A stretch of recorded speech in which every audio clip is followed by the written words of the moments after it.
Pankania is an independent expert on infectious disease management. He joins us live now from Bath in the United Kingdom. Dr. Barrett, good to see you again. Just talk us through what we know about hantavirus. Just how dangerous is this? So hantaviruses are carried by rodents. So it's not only mice, rats, but we think it is mice, rats, moles, and other similar small creatures, including bats. Now, not all of these mammals are infected by this hantavirus.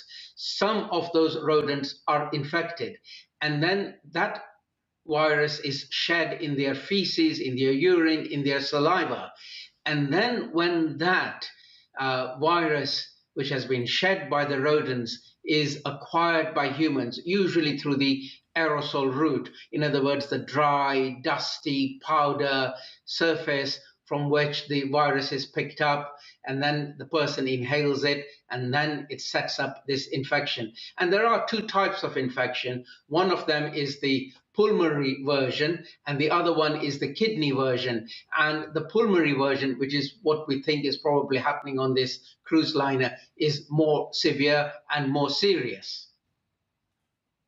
Doctor, how difficult an operation will it be to keep the passengers on the cruise ship away from each other and to stop this disease spreading further?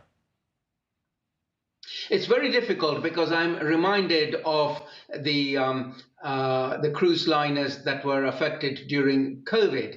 Now, this is a smaller cruise liner, but of course, advice has already been given to the crew and the passengers about hand hygiene, keeping themselves away from others, keeping themselves to their cabins, etc. So whilst it's difficult, I know that the passengers and the crew are well informed and learned, and it is only a matter of time before we work out how we get all those passengers off the ship and onto mainland and safety.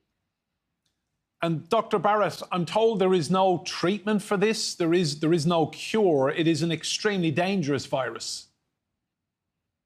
Well, whilst it is dangerous, it's very rare infections in humans, and it is very rare for person-to-person transmission. So only very close contacts of a case are going to get infected, as has probably happened on this cruise liner.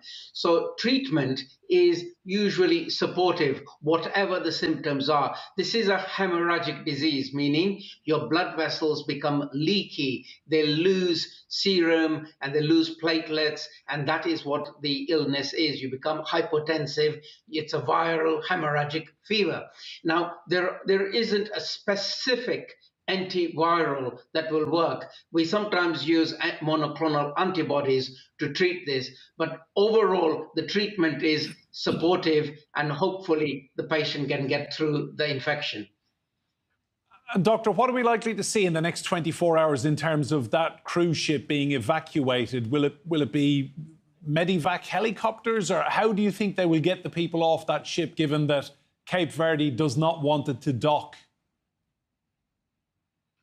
My view is that the ship has to sail to a bigger port where there are better medical facilities, as well as runways and airstrips and so on. So I think at Cape Verde, what will happen is you take the desperately ill passengers off the ship, and the rest of the ship sails to a bigger port where there are better facilities to handle them.